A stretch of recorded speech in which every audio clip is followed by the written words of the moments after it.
Good morning, students of class 10. Welcome back to the e-classes now. Today we'll continue our history lesson. The making of the global world. The making of the global world. We are talking about that, learning that lesson.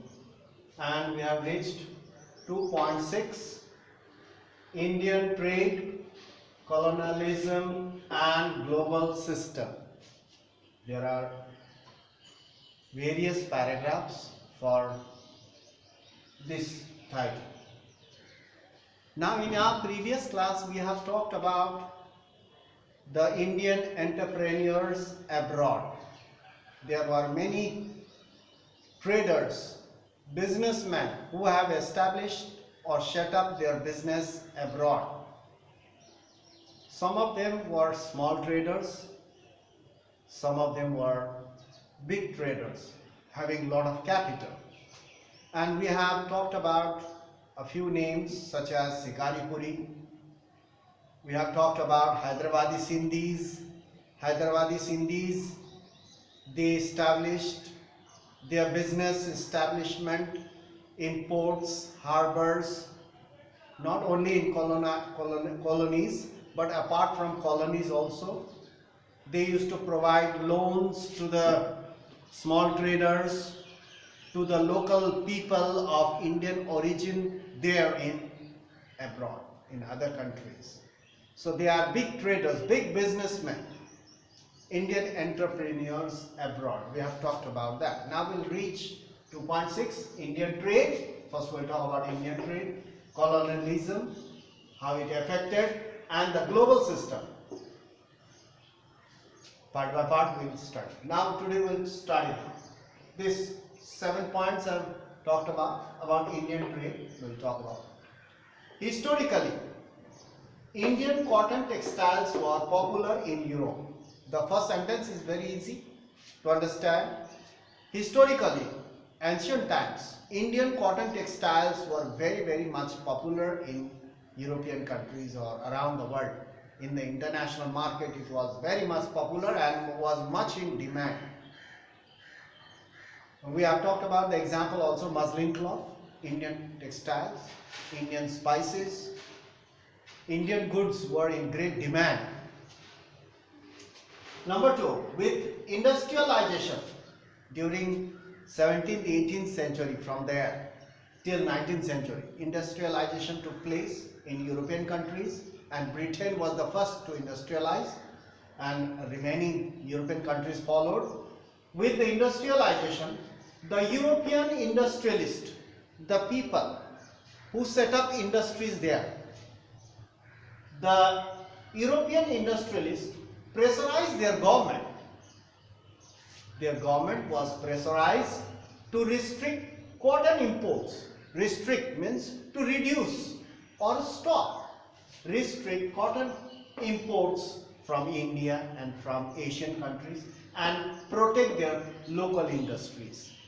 The European industrialists pressurized their government to stop importing Asian textiles or Indian cotton textiles to protect their own home markets and home products, their own textiles. They wanted to sell in the international market as well, because in the competition they will not face, because Indian textiles were so much famous, and they wanted to protect their local industries, the industries which was newly set up in European countries. They wanted to protect them. So that's why they want to sell their product in their own home countries, in their own country, as well as in the international market. That's why they pressurized the government to restrict or stop importing cotton textile from other countries, especially India, because as Indian clothes were very famous. Now number 3, high taxes were imposed. Whoever wants to sell Indian clothes in European markets or in England or European countries, they have to pay high taxes. So there was not much profit. The businessman stopped importing Indian textiles because the taxes were very high. High taxes were imposed, and the inflow of cotton from India into Europe, the inflow of cotton from India began to decline. Decline means come down. Very few merchants used to purchase Indian clothes, and they used to sell at a very high price, and nobody wants to purchase it, because the taxes they have to pay very high, and ultimately the cost of the clothes will be very high, and very few buyers were there. So naturally the inflow of Indian cotton textiles into Europe began to decline. Number 4, from early 19th century, Europeans began to seek means find. From early 19th century, Europeans began to seek overseas market. Now they want to seek market. They wanted markets because they are producing their textiles, cotton textiles in their industries. So they wanted markets. They began to seek overseas markets for their mill-made cloth. So they began to manufacture cloth in their mills because industrialization took place. So naturally there was a mass production. They need to sell those products in the international market. So they began to find markets around the world. Now number 5, Indian textiles. Here, Indian textile face stiff competition. Stiff means very hard competition in the international market, because Europeans, their mill cloth was very cheap, and Indian clothes, it was made by hand, handmade, that too very fine. Indian weavers were much highly talented and skilled. They weave their cloth with their hands, by their hands. So it was handmade and very fine.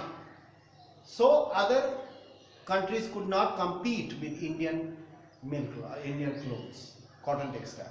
So that's why they pressurized the government, as well as they wanted to sell their clothes in the international market. And Indian clothes, since it was quite costly, they find very difficult, stiff competition in the international markets. So you can see there, number 6, we can see the decline of cotton textile export from India. From India, the cotton textile export declined. You can see the figure over here. 30% in 1800. During 1800, it was 30% export to 15%, half. It has come down to half in 1850. Just 15 years. You can see there. It is just a matter of 15 years, and the export came 50% down. 15%. From 30 it became 15% within a matter of 15 years. And by 1870, within 70 years, from 1800 it was 30%. By 1870 it has dropped to 3% only, 10 times less. So 3% only. What did the Indian traders, what did India export then? What did the merchants of Indian merchants, they sell in the international market? They had nothing to sell, because the cotton textile export has declined to 3% by 1870. So here is a question: what did India export then? So India began to export raw material, raw cotton. The raw cotton export began to increase because European industries, they wanted raw cotton. So previously India used to export finished product, cotton cloth, textiles.